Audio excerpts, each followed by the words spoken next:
Oui, alors, je disais que, que pour la construction du petit voilier océanique GA Pakicetus de la première phase, eh bien, je vais devoir, je n'ai pas d'autre possibilité, d'autre choix que de poursuivre sa construction en acier. Malgré donc ces inconvénients, donc lors de la construction, du caractère dur et ingrat de ce matériau, de l'acier.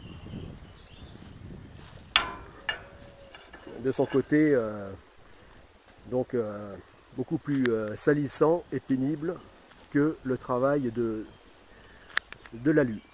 l'aluminium. Voilà.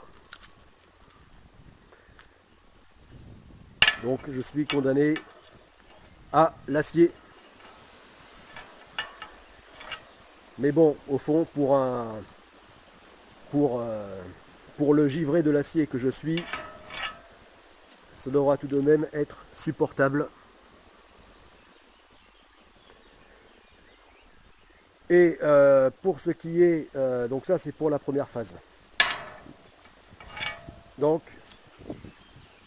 bien sûr, mais évidemment que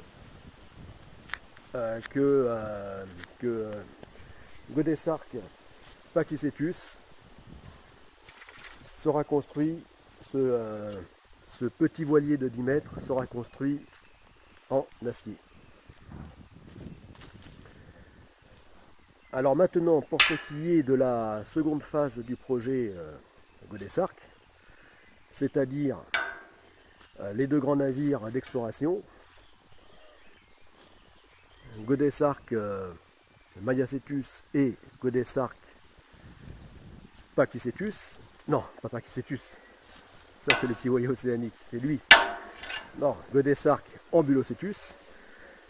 Eh bien, qui eux seront longs de chacun 180 mètres, hein, puisque ce sera donc les deux navires sister ship, deux navires identiques, hein, donc de la seconde phase.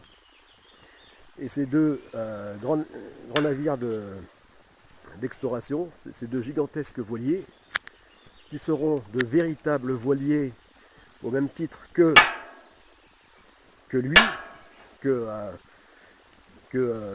Godessarc Pakicetus, eh bien, eux aussi, évidemment, qu'ils seront construits en acier. Là aussi, avec eux, je n'ai pas d'autre choix que de les construire en acier. Enfin, de les faire construire. Parce que là, évidemment, de tels navires qui seront de l'ordre de 2000 fois plus lourds que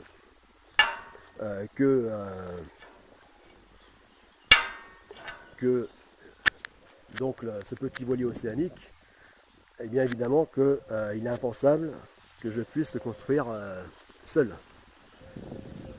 Là, non seulement il s'agira d'une construction professionnelle, dans un vrai chantier professionnel, mais en plus, parmi les grands chantiers,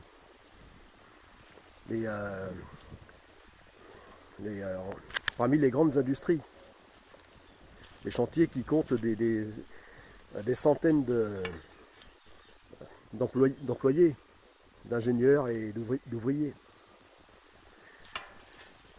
Parce que là il s'agit d'une toute autre échelle que ce 10 mètres. Enfin, qui, de longueur hors tout, atteindra les 12 mètres. Alors, passer d'une longueur totale de 12 mètres à 180, eh bien là, ça n'a plus rien à voir.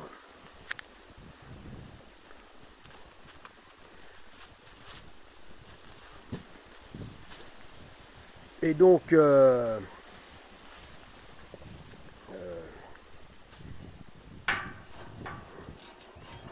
Parce que là, on passera donc du minimalisme qu'est ce voilier, qu'est ce 10 mètres, donc au gigantisme, donc de ces deux futurs 180 mètres, qui eux pourront embarquer chacun un demi-millier de personnes.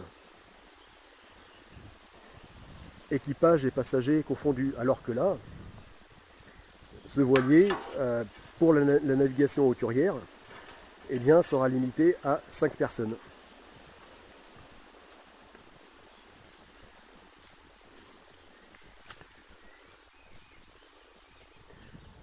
Voilà.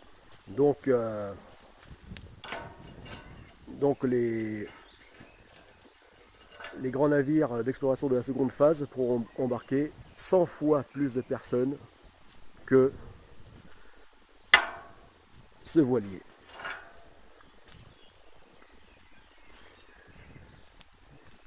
Alors là, je serai obligé de le construire de les construire en acier. Donc non pas à cause de ma situation financière actuelle, mais en raison de leur gigantisme, de leur énormité.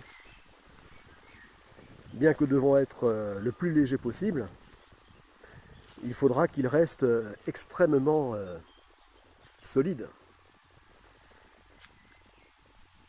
Et cela ne sera possible qu'avec l'acier.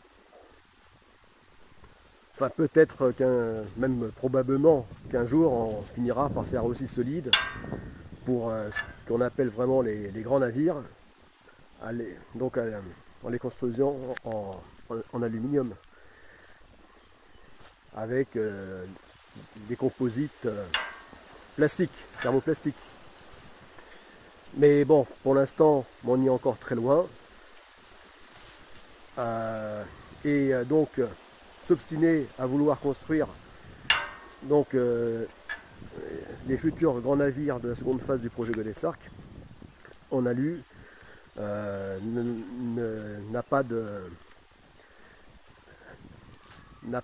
pas pragmatique, n'a pas de sens. Parce que déjà à ce stade, le projet est tellement ambitieux, tellement compliqué, que c'est pas la peine d'en rajouter. Voilà. Parce que c'est pas seulement que ces voiliers seront novateurs et gigantesques, que ces deux futurs navires d'exploration, mais c'est que en plus, c'est leur programme de navigation qui sera absolument hors norme. Donc puisqu'ils devront accomplir la GOPRAC, la Global Ocean Pilgrimage Paddleboard Hals Action Challenge. Donc qui, comme lors de la première phase avec ce voilier, devra atteindre, voire dépasser les 3 ans non-stop de navigation. Et ce, dans les conditions de mer les plus dures, en passant par les océans les plus difficiles. Donc navigation non-stop, sans escale. Et donc pour ça, il faut avoir on ne peut pas se permettre d'être dans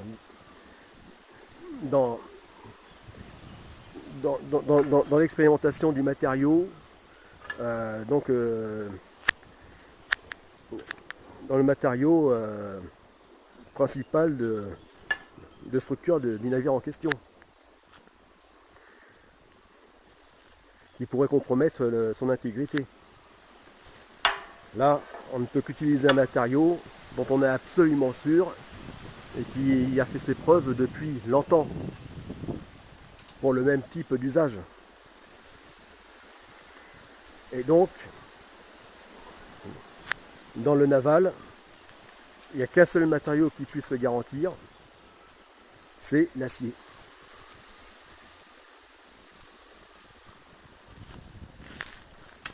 Qui, dans ce contexte de la seconde phase du projet Godessark, donc de la GOPRAC, eh bien c'est le seul matériau qui puisse répondre à ces exigences.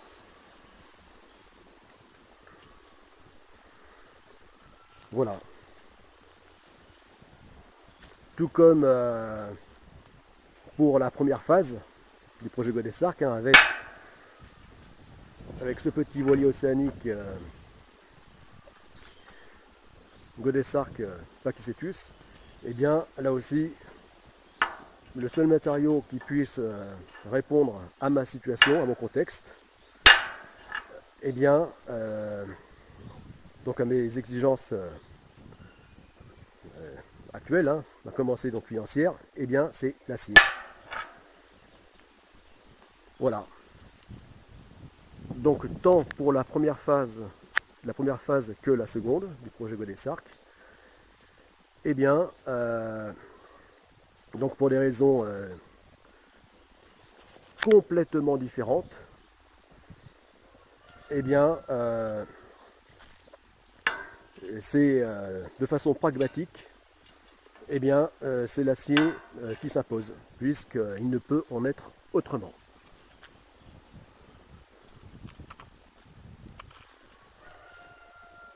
Voilà. Donc là aussi, évidemment, bien sûr que donc les deux grands navires d'exploration de la seconde phase du projet Godessark seront construits en acier.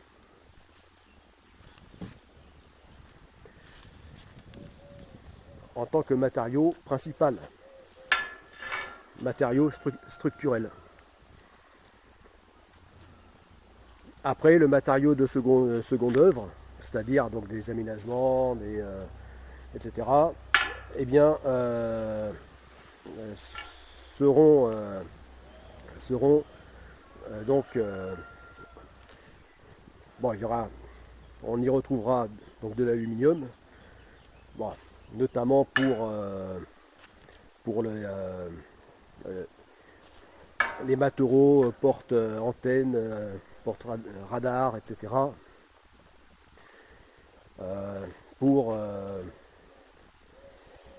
Oui, et puis pour les aménagements, ce sera, ou pour des cloisons secondaires, les cloisons non porteuses par exemple, bien, ça sera beaucoup l'emploi de matériaux thermoplastiques. Donc des matériaux composites, pas thermocomposites. Voilà, les matériaux thermocomposites, thermoplastiques, qui donc matériaux high-tech, donc qui auront donc la qualité d'être extrêmement légers et qui seront recyclables, donc écologiques. Parce qu'avant tout, dans le projet Godessark, on est vraiment dans la quête de l'écologie. Donc des plastiques quasiment aussi recyclables que les métaux, que l'acier ou l'aluminium. Voilà, donc ça sera donc le matériau de seconde œuvre, donc des deux grands navires de la seconde phase du projet Godessark. Alors que pour les matériaux de première œuvre, de seconde œuvre pour ce voilier, ce petit voilier océanique, eh bien ça sera les dérivés bois.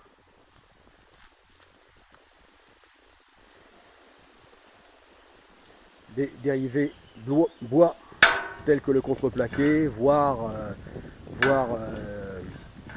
des panneaux USB. Si j'en trouve qui soient marinisés, hein, capables de résister donc à l'eau.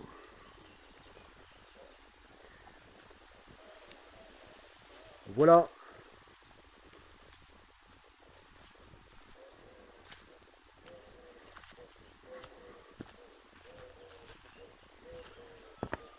Bon, eh bien,